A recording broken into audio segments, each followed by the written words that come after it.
Det här är ett konstnärskap som ju har varit väldigt viktigt för Moderna Museet skulle jag säga. Han hade flera stora utställningar på museet under 70- och 80-talen. Och det är ett konstnärskap som är välkänt men som också är väldigt okänt för många. Jag har alltid varit nyfiken på hans miljöer. För han jobbade med att skapa någon form av totalkonstverk. Byggde upp världar av omsorgsfullt utvalda detaljer som tillsammans liksom skapade en värld som besökaren får kliva in i. Och ingen av de här stora miljöerna som han kallade det finns bevarad. Jag tror att vi närmar oss det här just med en nyfikenhet att både förstå vad det var men också för att presentera ett konstnärskap som haft stor betydelse för Moderna Museets historia men också för konstlivet i Sverige och påverkat många.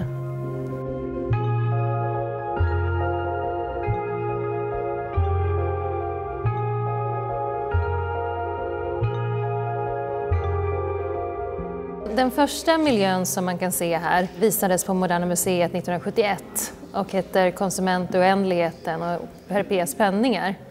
Och det är en miljö som vi kan skymta här bakom mig som bestod av en uppbyggd shoppinggata i skala 1:1 och där besökarna kunde kliva rakt in på shoppinggatan och se sin samtid i skyltfönstren.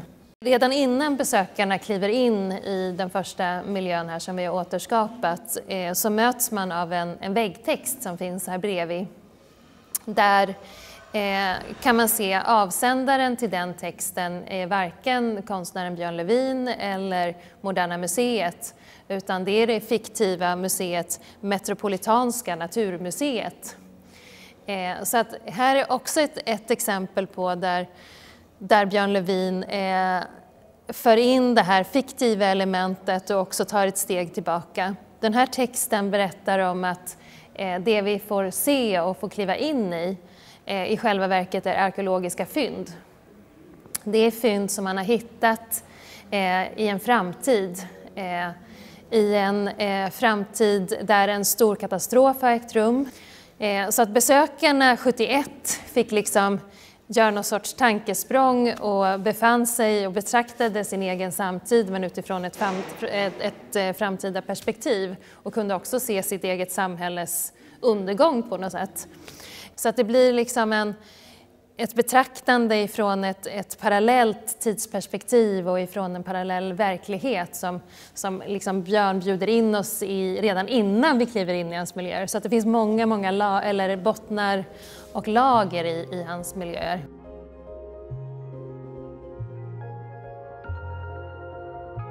Herpés penningar gör han då 71 och blir som en gestaltning av hur ett hem såg ut för en låginkomsttagare vid tiden. Och det hem som vi får kliva in i har då Björn Levin byggt upp utifrån den här personen, Herpé. Han bjuder in en av författarna till den stora utredningen, den statliga utredningen, låginkomstutredningen som hade påbörjats i mitten av 60-talet, att ta fram ett konkret räkneexempel för vad det innebar för en låginkomsttagare att leva i en förort till någon av de stora städerna i Sverige vid tiden. Och Per Holmberg som var sekreterare för den utredningen, han gjorde en sån budget. Och i den budgeten så kommer man fram till att efter alla fasta kostnader betalda som mat och hyra och så återstod det 441 kronor för familjen att spendera per år. Och den här låginkomstutredningen väckte jättemycket debatt i Sverige vid tiden och pekade just på att det fanns stora inkomstskillnader i Sverige. Och det här tryckte ju på många ömma punkter i välfärdsbygget och i den här liksom folkhemmet.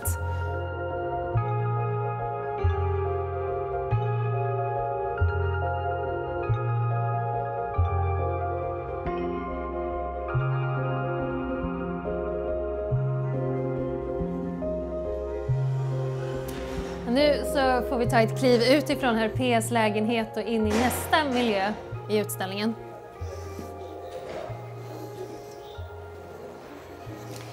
Här kommer vi in i den miljö som Björn Levin visar på Centre Pompidou 1981 när han bjöds in som första svenska konstnär att ställa ut i en soloutställning. Och den miljön heter L'Image och handlar om det fiktiva försäkringsbolaget ILAC som står för International Life Assurance Company. Och det här försäkringsbolaget hävdar att man kan erbjuda sina medlemmar fullt försäkrade liv i ett totaladministrerat samhälle. Och i det här samhället så är medlemmarnas framtid för deras eget bästa enligt ILAC fullt förutsägbart. Så att medlemmarna kan helt enkelt få reda på precis hur deras liv ska bli och leva i den tryggheten, menar ILAC.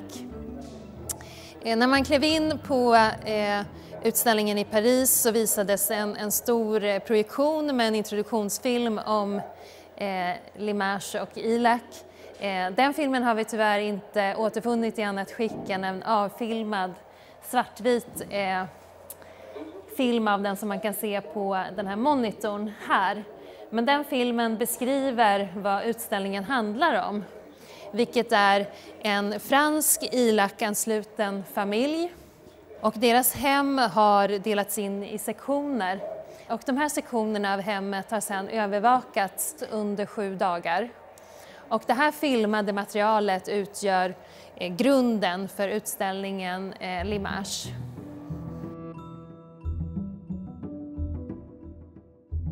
Den här montern med ljuslådor, där kan man se ILAC presenterat. Vad är ILAC för någonting? Och texterna redogör för om man kan ansöka medlemskap i ILAC och så vidare. Så det är ett sätt att lära sig mer om rörelsen. Målningarna som finns här handlar också om företaget och hur, kan man säga, olika illustrationer på den teorin om den inverterade risken som ligger till grund för försäkringsbolagets teori och ideologi. Här inne så visas några teckningar som man kan säga att hela det här rummet är en hyllning till företagets grundare, ILACs grundare, Dr. John Löwensköld. Och Dr. John Löwensköld mördades tragiskt på Bremens flygplats. Så att företaget drivs inte längre av honom. Men det vi kan se på väggarna här inne är det som beskrivs som originalteckningar gjorda då av Dr. John Löwensköld. Det är en teori som han utvecklar och som sedan ligger till grund för etablerandet av ILAC-rörelsen. Men härifrån så kliver vi in i L'Image-utställningens tredje del blir det väl då. Och precis som besökarna på Pompidou 1981 kunde kliva in i ett rum och mötas av 6 stycken fraktcontainer så hamnar vi också i ett sådant rum. Och i de här containrarna så visas det då utsnitt ur det här filmade materialet där ILAC-familjen har övervakats i sitt hem. Vi kan se hur herr och fru Bernard, som de heter, tar emot gäster i sin hall på den ena monitorn. Vi kan se hur barnen kommer hem ifrån skolan kanske och går in i köket och sätter sig och äta på den andra. Och längst ner så finns det en sekvens där Madame Bernard på kvällen kliver upp i badet och betraktar sig själv i spegeln och sitter och tittar på sig själv. Och de här 3 scenerna speglas sen, kan man säga, i filmerna på andra sidan. Ska vi gå över dit och kort kika? För de här filmerna på den här sidan är också 3 minuter långa. Och där får vi se igen herr och fru Bernard. Men den här gången så sitter de i en soffa tillsammans med en representant ifrån ILAC och tittar på de här övervakningsscenerna, alltså tittar på sig själv avfilmade. Och representanten ifrån ILAC ställer frågor om vad de tycker om sitt liv och vad de tänker på när de ser de här scenerna. Och allas frågor eller handlar om de är lyckliga, om de är nöjda med sitt liv, vilket de intygar att de är. Men hela de här scenerna utstrålar också någonting helt annat, tycker jag. De varken ser särskilt lyckliga ut eller yttrar svaren med någon sorts trovärdighet, utan det är tonlägen som öppnar för helt andra tolkningar också. Containrarna som de här filmerna visas i har då samma mått som de här utsnitten i deras hem. Och om vi går in i utställningens nästa del så kommer vi se just de här utsnitten som är scenerna eller platsen där scenerna har utspelats, men uppbyggda som rumsmoduler. Här blir det som att vi får se då den här verkligheten eller den miljön där familjen har övervakats i de här utsnitten som då är kapade. Deras familjer eller deras hem är verkligen dissekerat. Så att här kan man se köket hos familjen, här kan man se hallen som vi också fick en glimt av innan, där herr och fru Bernard tog emot sina gäster. Här kan vi se ett utsnitt ur familjens sovrum.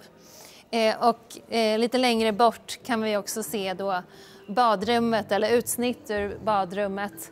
Och just den plats eller den pall där Madame Bernard sitter och betraktar sig själv i spegeln.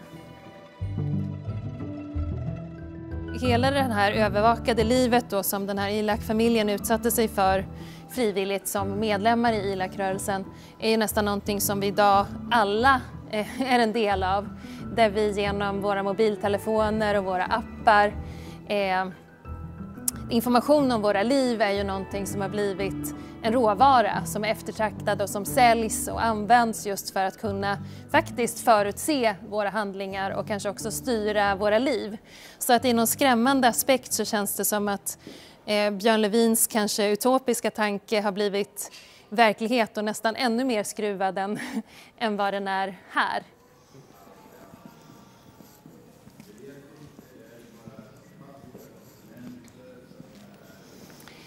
Och här kliver vi in i den tredje miljön, eller den tredje utställningen som vi har återskapat, som heter Se kampen om verkligheten. Och det var en miljö som visades på Kulturhuset här i Stockholm 1988. Och den står ju i stark kontrast till de här tidigare miljöerna. Här kliver vi ut i återigen någon sorts fiktiv verklighet, och återigen så bjuds vi in att ta någon sorts tidsliga hopp. För objekten som vi ser här inne presenteras inte heller som verk skapade av Björn Levin utan skapade av en C-kultur. Han beskriver det som att det finns en A-grupp eller en A-del av befolkningen som är de privilegierade, och så finns det en B-kultur eller en B-grupp som är de halvprivilegierade, och så finns det då C som är de som har blivit över, de som står utanför. Och precis när vi gick in så finns det en väggtext där vi också kan se några punkter om vad C-kulturen är. Och Björn har beskrivit det som en motståndsrörelse som har verkat under ytan sedan 60-talet och som är övertygad om att just A- och B-delen av befolkningen är inte intresserade av något annat än att hålla C sysselsatta. Men C tror inte på arbetet på samma sätt, utan man tror på tid att tänka, tid att formulera sig och tid att skapa kultur. Så att föremålen vi ser här presenteras på de här skyltarna som finns intill. Vi kan gå fram till en och kika.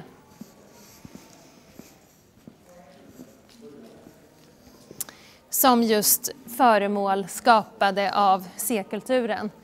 Och de här föremålen presenteras med information om dess fyndplats. Den här fåtöljen till exempel är upphittad i San Sebastián 1982. Så här är också en miljö där Björn liksom inte förekommer själv som avsändare utan målar upp de här andra narrativen.